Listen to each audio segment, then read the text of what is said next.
بسم اللہ الرحمن الرحیم۔ السلام علیکم ورحمۃ اللہ وبرکاتہ۔ رجب کے کنڈے کیا ہیں، کب اور کیسے منائے جاتے ہیں؟ پیارے دوستو، آئیے ہم اس ٹاپک پہ دل کھول کے اور اچھے طریقے سے بات کرتے ہیں۔ کیا رجب کے کنڈے بھرنا اسلامی شریعت سے ثابت ہے؟ آخر 22 رجب کی حقیقت کیا ہے اور اس پر مختلف مکاتب فکر کیا کہتے ہیں؟ رجب کے کنڈے تاریخ، حقیقت اور اہل شان و اہل حدیث موقف مکمل اور مستند معلومات کے لیے ویڈیو کو آخر تک لازمی دیکھیں۔ رجب کے کنڈوں کی نیاز۔ برصغیر پاک و ہند اور دنیا کے مختلف حصوں میں 22 رجب المرجب کو عقیدت و احترام سے منائی جانے والی ایک روایتی اور مذہبی رسم ہے، جو عام طور پر حضرت امام جعفر صادق علیہ السلام کے نام سے منسوب ہے۔ رجب کا مہینہ اسلامی کیلنڈر کا 7واں مہینہ ہے، جو اپنی برکات اور فضیلت کی وجہ سے جانا جاتا ہے۔ اس مہینے میں برصغیر پاک و ہند میں ایک خاص رسم بہت مقبول ہے، جسے رجب کے کنڈے یا کنڈوں کی نیاز کہا جاتا ہے۔ یہ نیاز ہر سال 22 رجب کو حضرت امام جعفر صادق علیہ السلام کی نسبت سے دی جاتی ہے۔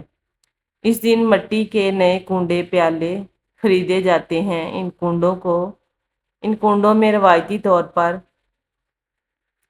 میٹھی پوریاں، کھیر، سوجی یا حلوہ یا نان کھٹائی رکھی جاتی ہے۔ مٹی کے برتن استعمال کرنے کی بڑی وجہ عاجزی اور سادگی کا اظہار کرنا ہے۔ یہ نیاز 22 رجب کو لکڑہارے کی ایک مشہور لوک داستان سے منسوب ہے۔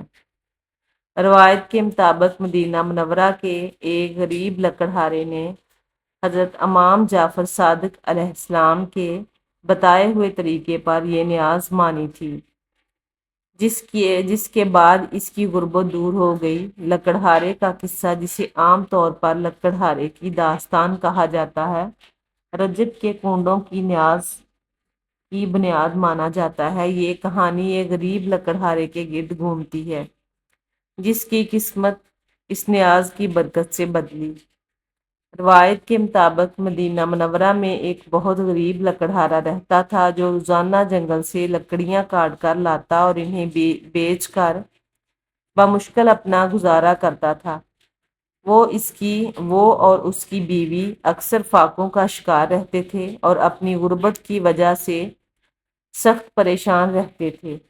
ایک دن وہ لکڑہارا جنگل سے گزر رہا تھا کہ اس نے دیکھا کہ حضرت امام جعفر صادق علیہ السلام نے اپنے ساتھیوں سے فرمایا، جو شخص 22 رجب کو میرے نام کی نیاز مٹی کے کنڈوں میں میٹھی پوریاں تیار کر کے اللہ سے دعا کرے گا تو اللہ اس کی حاجت پوری کرے گا۔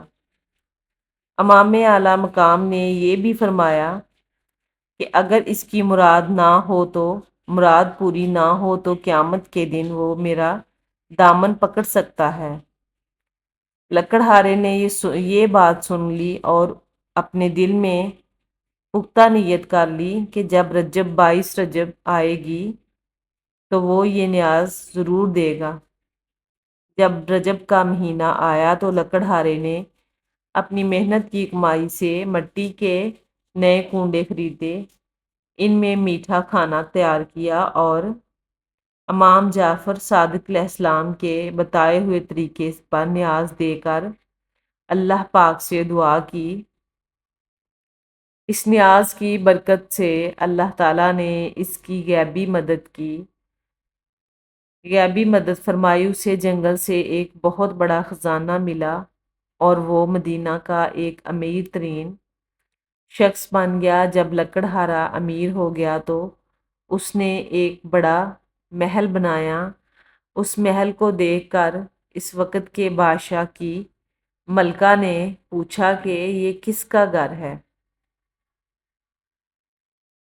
لکڑہارے کی بیوی نے ملکہ کو 22 رجب کے کنڈوں کی پوری کہانی اور فضیلت بتائی۔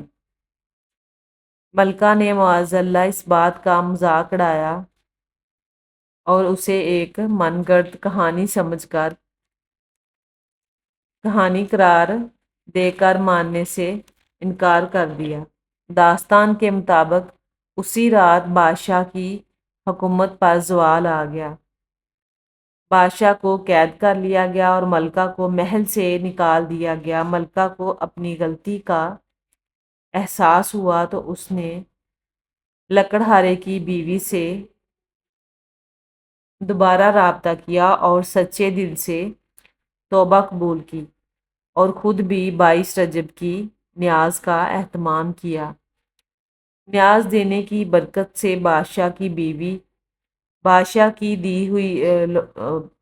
کی حکومت کو دوبارہ بحالی ہو گئی اور سب کچھ پہلے جیسا ٹھیک ہو گیا۔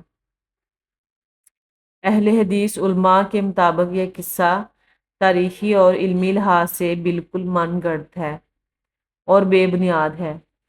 علماء کا کہنا ہے کہ یہ داستان نہ تو کسی مستند حدیث سے ثابت ہوئی ہے اور نہ ہی تاریخ کی کسی معتبر کتاب سے اس کا کوئی بھی ذکر ملتا ہے۔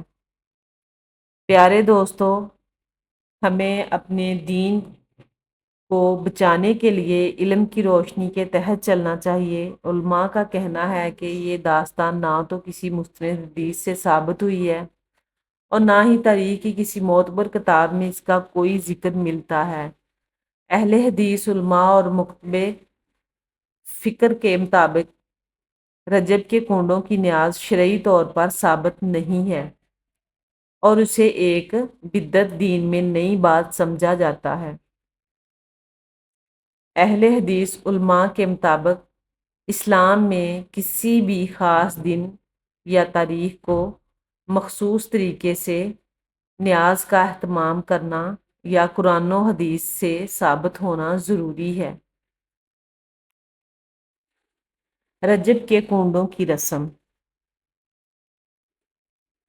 رجب کے کنڈوں کی رسم کا ثبوت نہ تو قرآن مجید سے ملا اور نہ ہی نبی کریم صلی اللہ علیہ وآلہ وسلم، صحابہ کرام یا ائمہ دین سے۔ پیارے دوستو، نمبر 2، تاریخ وفات کا نقطہ نظر۔ اہل حدیث مورخین کا کہنا ہے کہ 22 رجب حضرت امام جعفر صادق علیہ السلام کی نہ تو تاریخ پیدائش ہے اور نہ ہی تاریخ وفات ہے۔ پیارے دوستو، ان کی وفات 15 شوال کو ہوئی ہے۔ اہل حدیث کے علماء کے مطابق 22 رجب اصل میں بنو امیہ کے خلیفہ امیر معاویہ رضی اللہ تعالی عنہ کی تاریخ وفات ہے اور تاریخی طور پر اس رسم کا آغاز بعد کے دور میں ایک خاص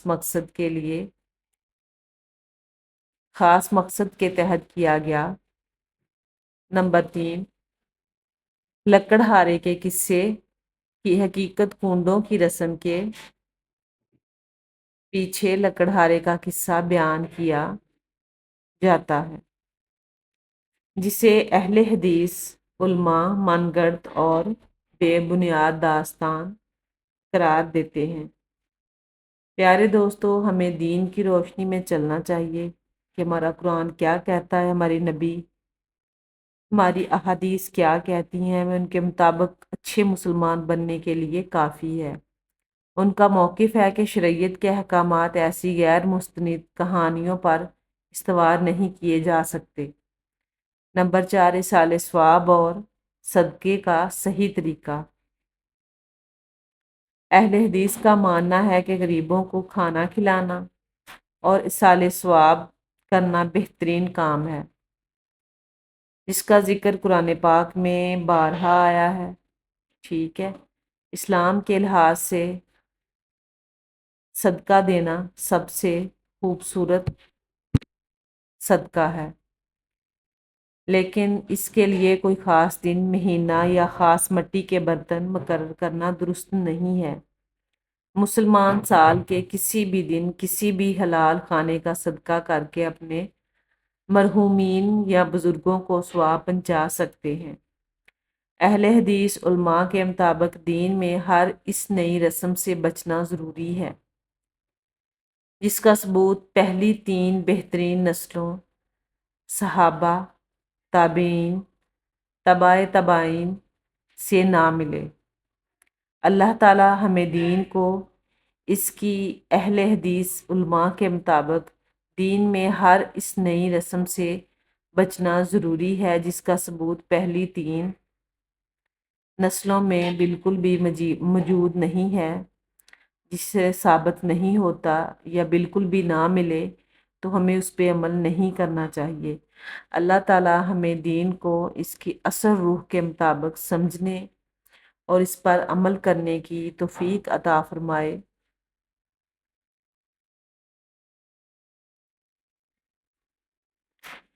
پیارے دوستو، ہمیں اپنے نماز اور قرآن پاک پر اور اللہ کے احکامات پر اچھے طریقے سے عمل کرنا چاہیے، اور اس کا خلاصہ یہی ہے کہ دین میں اصل اہمیت نیت، اخلاص اور سنت نبوی صلی اللہ علیہ وآلہ وسلم کی پیروی ہے۔ اللہ تعالی ہمیں حق کو سمجھنے اور اس پر عمل کرنے کی توفیق عطا فرمائے۔ آپ کی اس بارے میں کیا رائے ہے؟ کمنٹ سیکشن میں ضرور بتائیے گا۔ مزید معلوماتی ویڈیوز کے لیے ویڈیو کو لائک کریں اور چینل کو سبسکرائب کریں۔ چینلز کو سبسکرائب کرنا نہ بھولیے گا۔ دیکھنے کا بہت بہت شکریہ۔ اللہ حافظ۔ اللہ نگہبان۔